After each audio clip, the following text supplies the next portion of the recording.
La traición es el golpe más duro que alguna persona puede recibir, porque viene de un lugar donde no lo espera y de quien no lo espera. Es especialmente doloroso si esta traición viene, como en el caso que vamos a ver hoy, de parte de un hijo al que se le ama de una manera especial. Y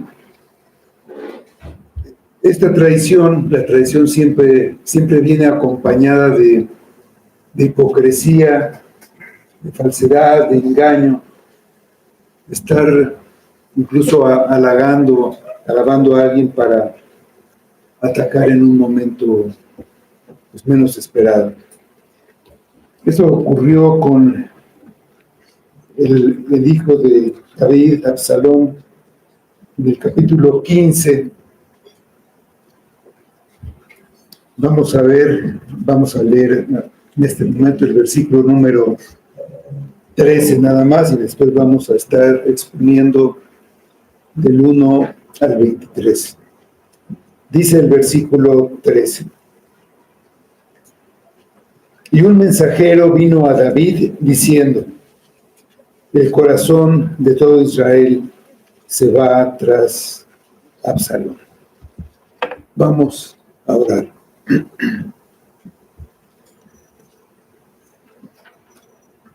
Señor Dios y Padre, te damos gracias. Gracias por tu palabra, gracias por todas las bendiciones que recibimos. Y te pedimos que tú uses tu palabra para enseñarnos nuestra condición delante de ti, porque tú eres el Rey legítimo, el Rey verdadero.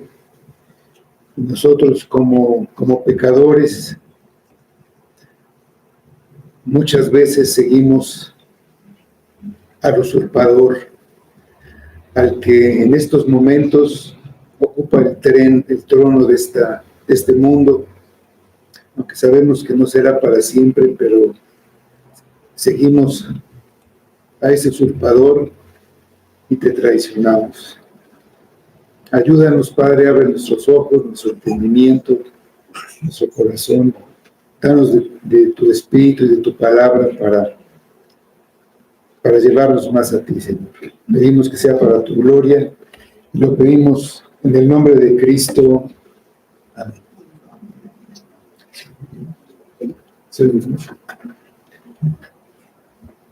El rey David perdonó los graves pecados de sus hijos. No se atrevió a castigar a Amnón por haber forzado a su media hermana Tamar, y cuando se enteró que Absalón, en venganza, lo había asesinado, lo único que hizo fue llorar. Parecía estar paralizado por la conciencia de sus pecados pasados. Él deseaba el regreso de su hijo Absalón, que había huido al extranjero, pero no lo trajo hasta que su general Joab lo indujo. Ya que regresó, en un principio no quiso verlo, pero eso cambió cuando Absalón presionó a Joab, y Joab, que tenía una gran influencia sobre David, una influencia que había ganado por esa complicidad entre ellos en el asesinato de Urías, lo dejó regresar a la corte. Aparentemente hubo una reconciliación, pero realmente era un engaño de Absalón. En cada paso, David era perseguido por sus propios delitos. Aunque Dios había perdonado sus pecados, Las consecuencias lo alcanzaron. Su ejemplo de vida afectó sus relaciones con sus hijos y también el comportamiento de ellos por el ejemplo que les dio.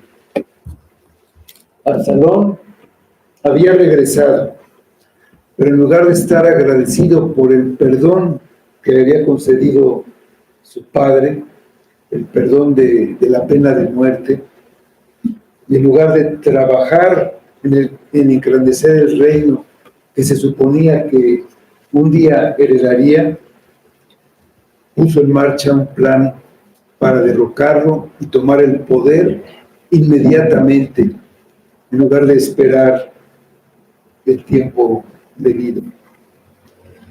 Su codicia y ambición eran los verdaderos motivos de todo lo que hacía. Sus métodos, traición, engaño y astucia, revelan la afinidad que tenía con el padre del impío. Después de que regresó, lo primero que hizo antes de tomar el poder fue hacer una pre-campaña, como está de moda ahora. De los versículos 1 a 6.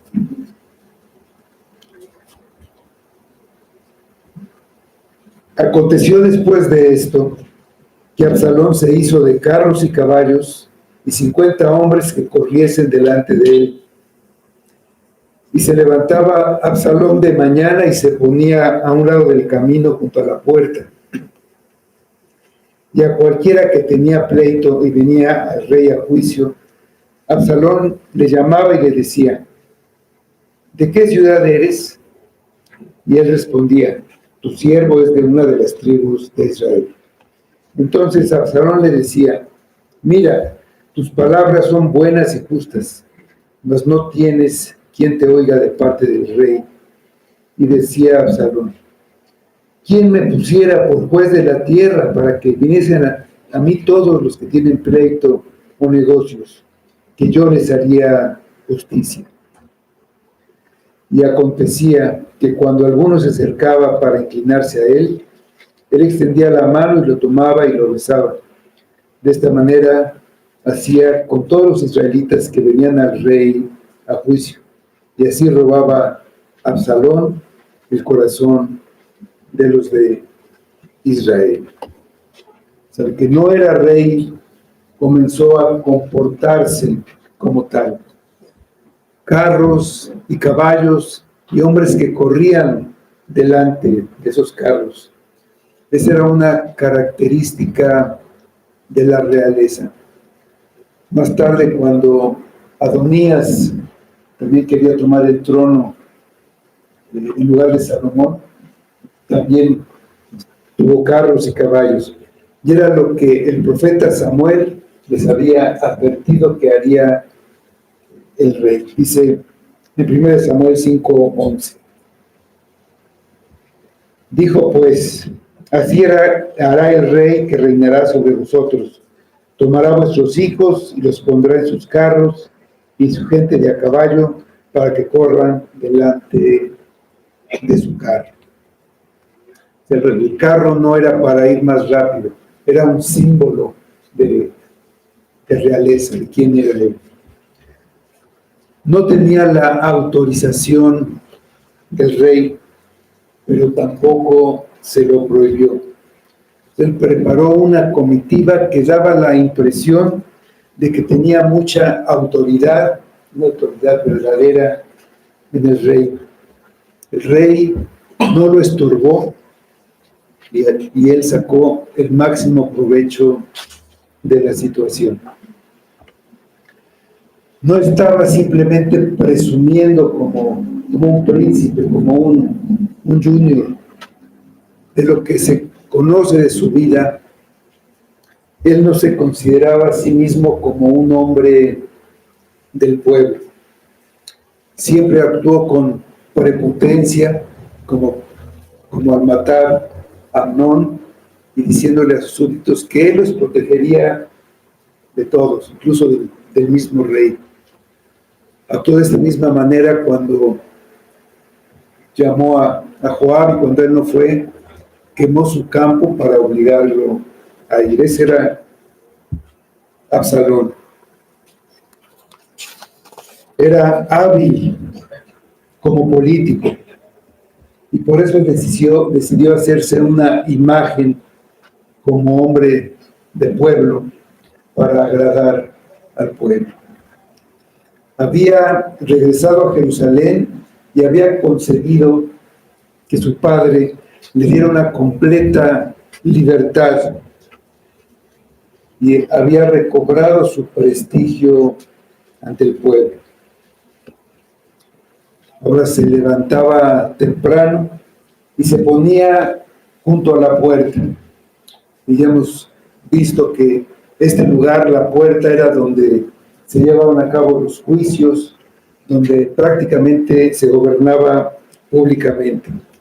Ahí se juzgaba.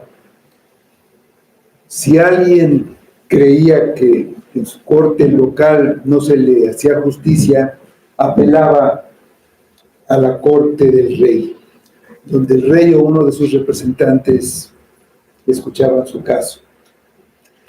Pero los que llegaban con algún asunto, Absalón los abordaba, les preguntaba cuál era el problema, los escuchaba aparentando interés y les decía que tenían razón, que su causa era justa, sin escuchar a la otra parte y sin importar si tenían razón o no. Y es verdad que a todos nos gusta que cuando contamos algo a alguien, pues nos diga que nosotros tenemos la razón, que estamos en lo correcto. Pues les decía que su verdadero problema era que no tenían quien los escuchara de parte del rey. Con esto además insinuaba que no había una verdadera justicia. Así desprestigiaba al rey, causaba descontento entre el pueblo. De la misma manera, el diablo viene y te dice que Dios no quiere escucharte, que no escucha tus oraciones y que te trata injustamente, que por eso estás sufriendo, que no vale la pena servir a Cristo, sino que es mejor que regreses al mundo para servir al diablo de nuevo, que Él puede resolver tu problema. Absalón insinuaba que no había justicia, pero que si él fuera el juez, entonces habría justicia. No le bastaba el lujo, la suntuosidad, el placer, ni la admiración del pueblo. Él quería el poder. Cuando alguien se acercaba a él para rendirle honores como príncipe, con una actitud de reverencia, se hacía una caravana, él no permitía que se inclinara.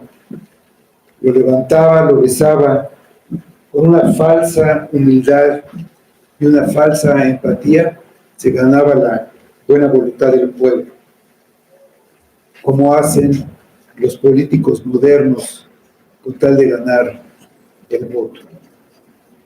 Y prometen todo, prometen lo que saben que no pueden cumplir, pero lo único que quieren es llegar a ese lugar de poder.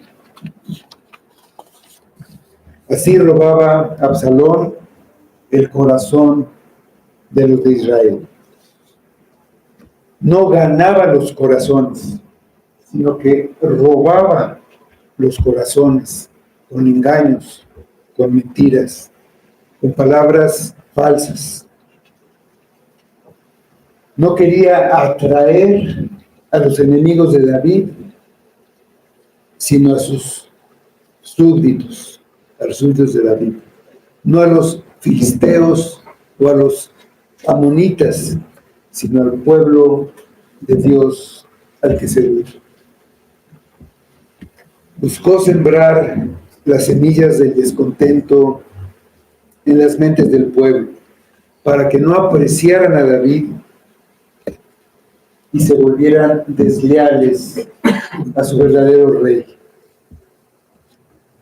Así, hay alguien que está tratando de seducir a los súbditos de Cristo, poniendo el descontento en sus mentes, haciéndolos que se subleven y cambien su lealtad para llevarlos a servirlo a él, al usurpador de este mundo, llevarlos al pecado. Dice los versículos 7 a 9. Al cabo de 4 años, aconteció que Absalón dijo al rey: yo te ruego, me permitas que vaya a Hebrón a pagar mi voto que he prometido a Jehová, porque tu siervo hizo voto cuando estaba en Jesús, en Siria, diciendo: si Jehová me hiciera volver a Jerusalén, yo serviré a Jehová. Y el rey le dijo: ve en paz. Y él se levantó y fue a Hebrón. Absalón era un hombre muy paciente. Esperó 2 años antes de tomar venganza. Esos 2 años sin decir una palabra, simplemente esperando. Esperó 4 años para robar el trono a su padre. Planeó todo con mucho cuidado. Era muy inteligente, pero engañaba como la serpiente. Satanás también es muy paciente. Puede esperar y planear y preparar la tentación definitiva con la que te puede dar un golpe mortal. 4 años parece un largo tiempo en el que difícilmente David no se hubiera enterado de lo que ocurría. Debió haber recibido noticias del plan de traición que estaba en marcha para acabar con él. Pero no hay nada que indique que tomó alguna medida para frustrar los planes de Absalón. Hay que considerar el estado de David. Su pecado con Betsabé ocurrió cuando él tenía aproximadamente 50 años. Después pasó casi 1 año para el nacimiento del hijo que murió. 2 años, no sé exactamente cuándo fue, pero 2 años tardó Absalón antes de tomar venganza de Amnón. Pasó 3 años en el destierro, 2 años en los que Absalón no pudo ver el rostro del rey, y ahora 4 años.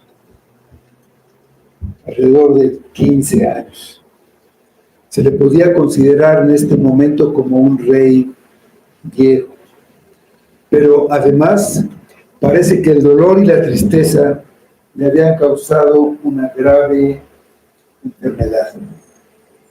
Se piensa que en esos 4 años escribió 3 salmos que hablan precisamente de eso. Hay otros que escribió también en ese tiempo, por ejemplo el 3, que dice como título cuando huía de Absalón, pero el 39 y el 41 y el 55 describen su pesar en estos 4 años por todo lo que había pasado. El 39 es la meditación de alguien que está enfermo y que sabe que Su enfermedad es un juicio divino por su pecado. El 41 cuenta cómo en su lecho de enfermo ha recibido diferentes visitantes, pero su enfermedad no despertó ninguna compasión en ellos, sino impaciencia porque no se moría, porque todavía estaba con vida. Eran varios conspiradores que se reunían, comentaban su estado y después salían y lo hacían público como burlándose. Vamos a leer este Salmo 41, versículos 3 a 8. Dice: Jehová lo sustentará sobre el lecho del dolor, mullerás toda su cama en su enfermedad. Yo dije: Jehová, ten misericordia de mí, sana mi alma, porque contra ti he pecado. Mis enemigos dicen mal de mí, preguntando: ¿cuándo morirá y perecerá su nombre? Y si vienen a verme, hablan mentira. Su corazón recoge para sí iniquidad, y al salir fuera la divulgan. Reunidos murmuran contra mí todos los que me aborrecen. Contra mí piensan mal, diciendo: cosa pestilencial se ha apoderado de él, y el que cayó en cama no volverá a levantarse. El Salmo 55 tiene como título Plegaria pidiendo la destrucción de amigos traicioneros. Es una oración afligida y da detalles de la traición, lo que indica que tenía conocimiento de la conspiración. La ciudad estaba prácticamente perdida por la gente que seguía ya a Absalón. Antes, David era rápido en actuar como guerrero que era, pero ahora no hace nada. Su única arma es la oración. En los versículos 16 a 18 de este Salmo 55 dice: En cuanto a mí, a Dios clamaré, y Jehová me salvará. Tarde y mañana y a mediodía oraré y clamaré, y Él oirá mi voz. Él redimirá en paz mi alma de la guerra contra mí. El agotamiento por su enfermedad, el amor por su despreciable hijo, la conciencia de su pecado y la sumisión al castigo a través de uno de su propia casa que Natán le había profetizado, lo mantuvieron tranquilo. Aunque él vio que el complot se tejía alrededor de él, él estaba sumiso, con confianza paciente, aunque apagada, entristecida. Encuentran expresión en sus últimas palabras de este salmo para los que están cargados. Muchas veces todos estamos cargados. Dice el Salmo 55, 22, 23, no completo, pero dice: echa sobre Jehová tu carga y él te sustentará. No dejará para siempre caído al justo. Pero yo en ti confiaré. Absalón le dijo: yo te ruego que me permitas que vaya a Hebrón a pagar mi voto que he prometido a Jehová. La traición y la hipocresía aparecieron. Sabía que aparentar espiritualidad iba a darle gusto a David, lo iba a favorecer. Encubrió su rebelión con el pretexto de ofrecer sacrificios a Jehová en cumplimiento de un supuesto voto. es culpable también de blasfemia. Tomó el nombre de Dios en vano. Él no tenía amor por su padre y no tenía ningún temor de Dios, porque ahora se atrevía a burlarse de la adoración con una mentira deliberada. Seguramente durante mucho tiempo David había orado por Absalón, y al escuchar que quería servir a Jehová, enseguida dio su consentimiento y le dijo: ve en paz.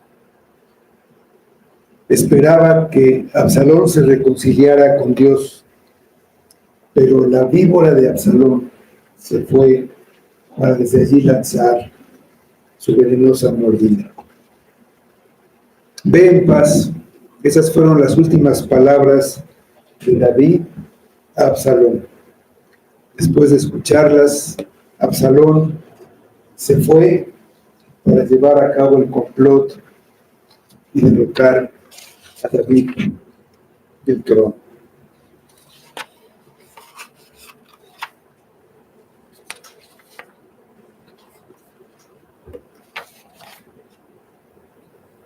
Dice los versículos 10 a 12 del golpe. Entonces envió Absalón mensajeros por todas las tribus de Israel, diciendo: cuando oigáis el sonido de la trompeta, diréis: Absalón reina en Hebrón. Fueron con Absalón 200 hombres de Jerusalén, enviados por él, los cuales iban en su sencillez, sin saber nada. Y mientras Absalón ofrecía los sacrificios, llamó a Ahitofel Gironita, consejero de David, de su ciudad de Gilo. Y la conspiración se hizo poderosa, y aumentaba el pueblo que seguía a Absalón. El propósito real de su viaje era ser aclamado como rey de Israel. Hebrón era el lugar donde Absalón había nacido, y también era el lugar donde David había comenzado a reinar. De los mensajeros que mandó por todo Israel eran sus siervos, pero también algunos de aquellos que había robado el corazón y que ahora estaban de su lado. Los que escucharan Absalón reina pensarían que David había muerto o que había abdicado al gobierno y lo había dado a Absalón. Absalón quería que la mayoría del pueblo pensara más que era una sucesión que una traición. También se acostumbraba, cuando se hacían estos sacrificios de cumplimiento de votos, tener invitados, y él invitó a 200 hombres de importancia. No era raro que fueran a acompañar al hijo del rey a ofrecer sus sacrificios, pero ellos no sabían los planes de Absalón. Él quería dar la impresión de que estos hombres importantes estaban de su lado, estaban con él, lo apoyaban, y sin darse cuenta ellos fueron usados para hacer creer al pueblo que los que estaban con él. Actuó como un político sin principios, haciendo que muchos se le unieran sin conocer qué iba a hacer. Y eso es bueno, porque no tengo nada en contra de los políticos, pero es lo que hacen. Ganan a la gente para que se les unan, y no sabemos qué es lo que van a hacer al final. La última vez que esta víbora había invitado a sus hermanos a una celebración, terminó asesinando a uno de ellos. Esta vez invitó a una parte del pueblo con la esperanza de terminar matando a su padre. Las tácticas de Absalón estaban dando resultado y muchos se pusieron a su favor y en contra de David. La llegada de Aitofel fue decisiva. Era consejero de David, conocía bien a David y sabía cómo derrotarlo. Era uno que estaba a su lado, como en su momento Judas, discípulo del Señor, estuvo a su lado. Este hombre que llamó cuando ofrecía sacrificios era el mayor de mayor confianza, más cercano a David. Era reconocido por su sabiduría, sus sabios consejos eran pues muy apreciados. Pero este consejero ya no estaba en buenos términos con David. Y esto seguramente, no lo dice la palabra, pero se debía a que él estaba resentido, tenía amargura por lo que David le había hecho a Betsabé, que finalmente era su nieta, y buscaba él ahora vengar el deshonor que esto había traído a su familia. Entonces, la deserción de Aitofel le dolió mucho a David y lo menciona en el Salmo 41:9.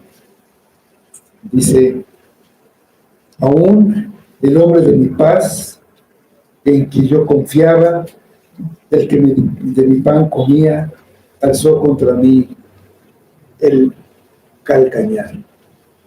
Bueno, ya lo hemos también visto en muchas partes de la vida de David, cómo refleja también la vida de Cristo. Entonces tiene la huida en los versículos 13 y 14. Y un mensajero vino a David diciendo: el corazón de todo Israel se va tras Absalón. Entonces David dijo a todos sus siervos que estaban con él en Jerusalén: levantaos y huyamos, porque no podemos escapar delante de Absalón. Daos prisa a partir, no sea que apresurándose él nos alcance y arroje el mar sobre nosotros y hiera la ciudad a filo de espada. Las pruebas y la aflicción eran ahora las compañeras de David. La amenaza de una revuelta había estado creciendo hasta que estalló. Les llegaron las noticias a la ciudad real de Jerusalén.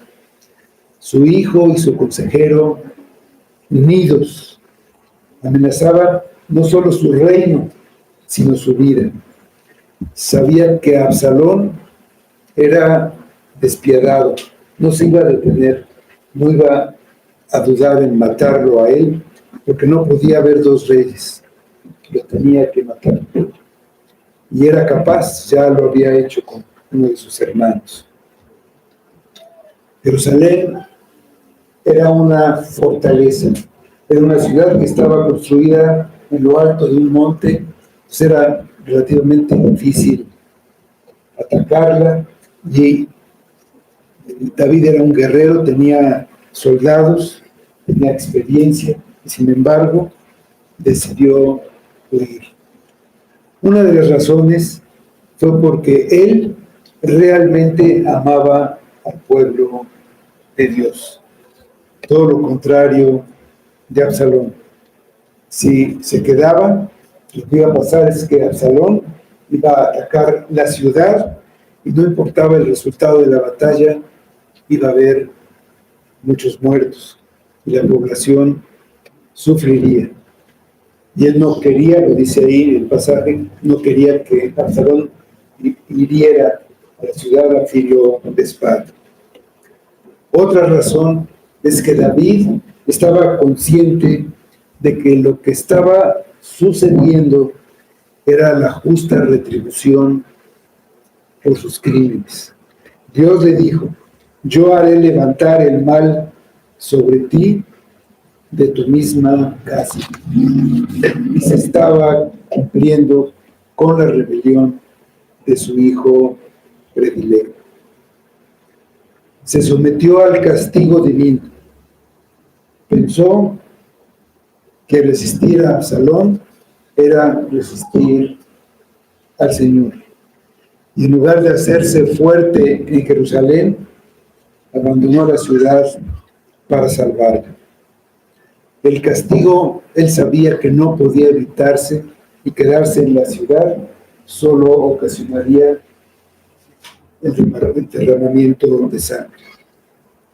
Sin embargo, a pesar de estas circunstancias, Dios estaba con él, incluso llevándolo a través del valle de la sombra de muerte. La mano invisible de Dios se extendió para salvarlo en los momentos oportunos. Dice en el Salmo 103, versículos 9 a 11. No contenderá para siempre, ni para siempre guardará el enojo. No ha hecho con nosotros conforme a nuestras iniquidades, y nos ha pagado conforme a nuestros pecados, porque como la altura de los cielos sobre la tierra, engrandeció su misericordia sobre los que le temen. Dicen los versículos 15 y 16 de nuestro pasaje: y los siervos del rey dijeron al rey: he aquí tus siervos están listos a todo lo que nuestro señor el rey decida. El rey entonces salió con toda su familia en pos de él. Dejó el rey 10 mujeres concubinas para que guardasen la casa. Los siervos de David, los que le servían, los que verdaderamente estaban con él, ahí estaban, y se revela su corazón. Para ellos, como para cualquiera, era fácil quedarse en la ciudad cómodamente, esperar la llegada del nuevo rey, ponerse bajo su autoridad, y estarían bien, en lugar de escoger seguir a David rumbo al desierto, a vivir escondiéndose en cuevas otra vez, como muchos de ellos ya lo habían experimentado. La revuelta de Absalón, que robaba los corazones de tantos del pueblo, brindó la oportunidad para que estos siervos de David manifestaran su lealtad inquebrantable y su profunda devoción al Señor. Es también eso verdad para nosotros.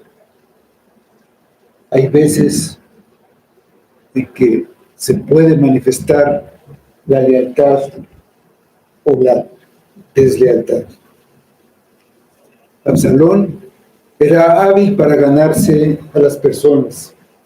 Tenía carisma, tenía atractivo para atraer a las multitudes, pero no tenía ningún atractivo para los que estaban cerca de David.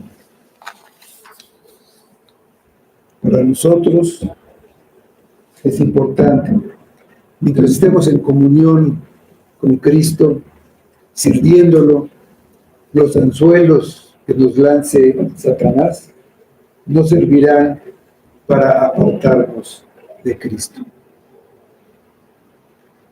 Las circunstancias se vuelven adversas para probar la lealtad de las personas. El levantamiento de Absalón dio la oportunidad de que los siervos demostraran su lealtad a David y su sujeción a la voluntad de Dios, y sirvió para sacar a la luz quienes estaban a su favor y quienes estaban en su contra. Cuando todo va de maravilla, todos se acercan buscando la protección del rey. La adversidad sirve para exponer la falsedad y la hipocresía. Todos siguen a Cristo cuando multiplica los panes y los peces, pero muy pocos lo siguen en su camino al Calvario. El pueblo que seguía a David salió de la comodidad de la ciudad con él. Y que dejó a 10 mujeres concubinas para que guardaran la casa. Él pensó que podían quedarse sin peligro y estaba siendo dirigido por la providencia de Dios para que se ejecutara su propio consejo, el consejo de Dios. El designio de Dios era que se cumpliera su palabra. Una parte del castigo de David era que sus mujeres serían dadas a su prójimo delante del sol.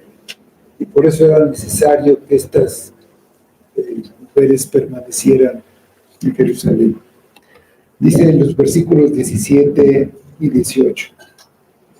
Salió pues el rey con todo el pueblo que le seguía y se detuvieron en un lugar distante. Y todos sus siervos pasaban a su lado, con todos los cereteos, peleteos y todos los geteos, 600 hombres que habían venido a pie desde Gat, iban delante del rey. Los que lo seguían no eran de los que estaban solo en las buenas. Habían disfrutado junto a David de la comodidad, de la prosperidad en la ciudad, pero no lo dejarían en la tormenta. Habían compartido los privilegios, pero no lo abandonarían ahora que se había vuelto un fugitivo y un marginal. Mientras Absalón robaba el corazón de los de Israel, todos los cereteos, peleteos y geteos permanecieron incondicionales.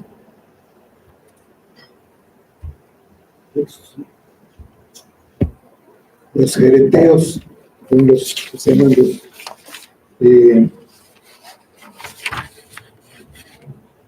cereteos y peleteos, eran su guardia personal. Pero mientras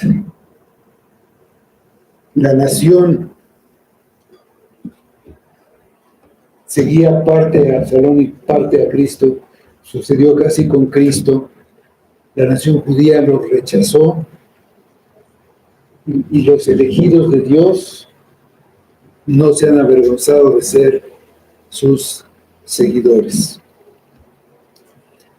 Los geteos eran un grupo de filisteos que habían quedado seducidos ante la personalidad, ante lo que David hacía, lo que hizo cuando estuvo allá en Gat, precisamente en esta ciudad. Y ellos siguieron a David. Son los que habían venido a pie desde Gat. Estos hombres habían sido fieles a David desde antes de que él fuera rey y se quedaron incluso después, cuando parecía que el éxito se desvanecía. Es difícil creer que extranjeros sean los que apoyen a David, mientras su pueblo, su nación, incluso su familia, pues no aparece por ningún lado. Se fueron alejados ya de la ciudad. David se quedó mientras todos pasaban delante, veía pasar a su comitiva, y él, dejando atrás a Jerusalén, escribiría en el Salmo 55, versículos 4 a 8. Mi corazón está dolorido dentro de mí, y terrores de muerte sobre mí han caído. Temor y temblor vinieron sobre mí y el terror me ha cubierto. Y dije, ¿quién me diese alas como de paloma? Volaría yo y descansaría. Ciertamente huiría lejos, moraría en el desierto. Me apresuraría a escapar del viento borrascoso de la tempestad. Iban desfilando todos delante del rey. Esperaba y vio a un hombre. Es en los versículos 19 y 20. Y dijo el rey a Itai Geteo, ¿por qué vienes tú también con nosotros? Vuélvete y quédate con el rey, porque tú eres extranjero y desterrado, también de tu lugar. Ayer viniste, y de hacer hoy que te muevas para ir con nosotros.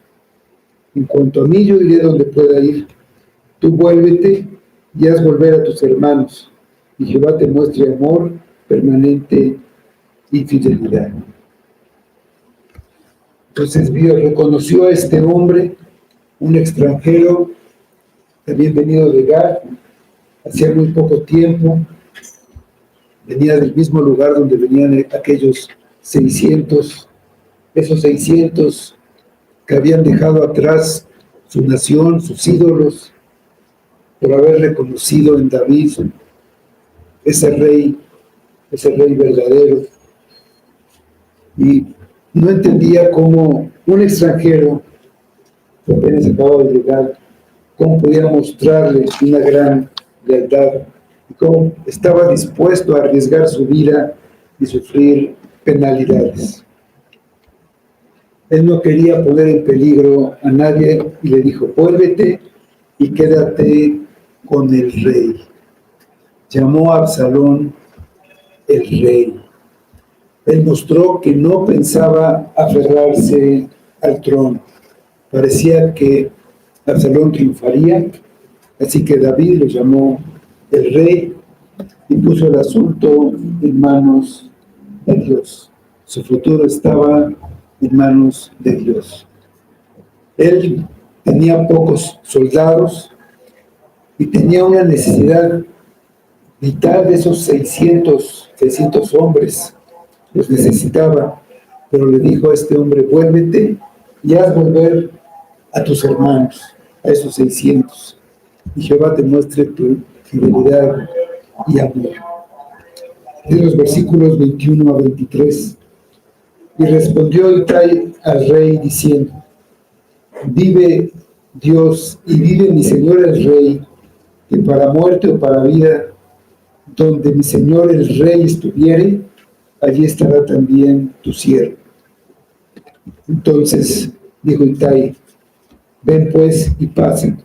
Y pasó Itai Geteo y todos sus hombres y toda su familia.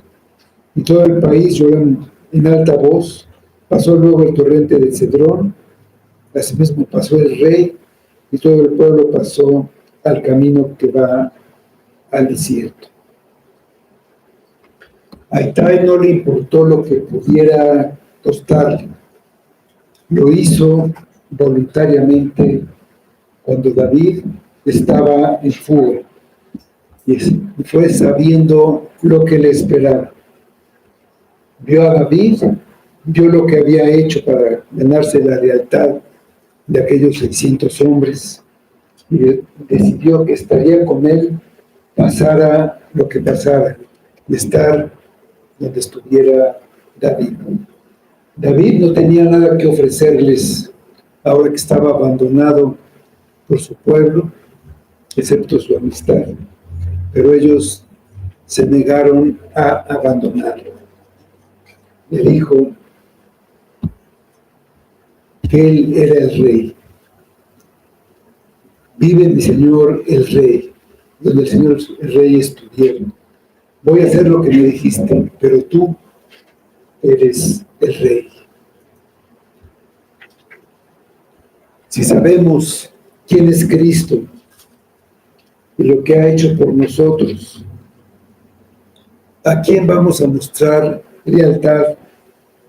¿A quien nos ofrece mentiras o a Cristo que nos ofrece persecución tribulación, penalidades y sufrimiento. Que podamos decir: vive Dios y vive mi Señor el Rey, que o para muerte o para vida, donde mi Señor el Rey estuviere, allí estará también su siervo. Aunque muchos siguieron a Absalón, muchos amaban a David. Por eso dice que el país lloró. Cruzaron el Cedrón y también el rey cruzó y tomaron camino al desierto. Y este fue el camino que tomó Jesús para ir a su pasión. En el Evangelio de Juan, capítulo 18, versículo 1, dice: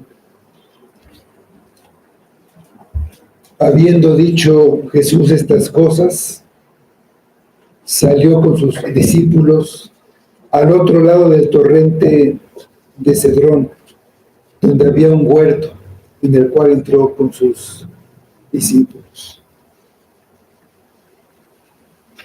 Cristo fue como el despreciado y desechado rey David, que ahora pasó el torrente.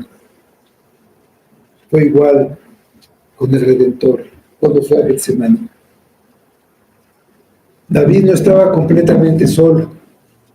Una pequeña compañía de leales seguidores también se mantuvo cerca de él. Así fue con Cristo. Aitofel, su conocido amigo, había unido fuerzas con sus enemigos. De igual manera, Judas había ido a traicionar a Jesús con sus enemigos. Aunque la multitud favoreció a Absalón, algunos del pueblo simpatizaron con David y lloraron por él. Igual con Cristo, mientras el grito general era crucifícalo, pero también estaban los que lloraron y se lamentaron por él.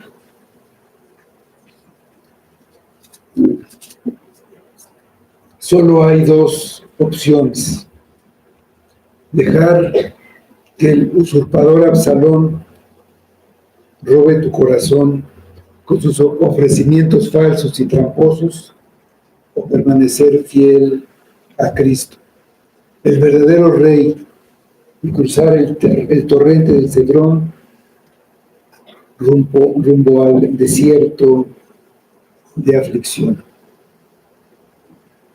Las aflicciones las vivimos todos y son un medio para que se revele lo que hay en nuestro corazón. ¿Qué es lo que ambicionamos? ¿Qué es lo que queremos? ¿Queremos que se solucione eso? Estamos siguiendo a Absalón. Él dice que puede solucionar nuestros problemas, pero lo que nos enfoca en Cristo es ese sufrimiento, ese someternos a su voluntad. Si Él ha traído eso, es porque eso es lo que necesitamos. Eso es lo que nos va a llevar cerca de Él y lo que nos va a llevar a ponerle los ojos, no en las cosas de este mundo, donde no deben estar, sino en el verdadero Rey que viene.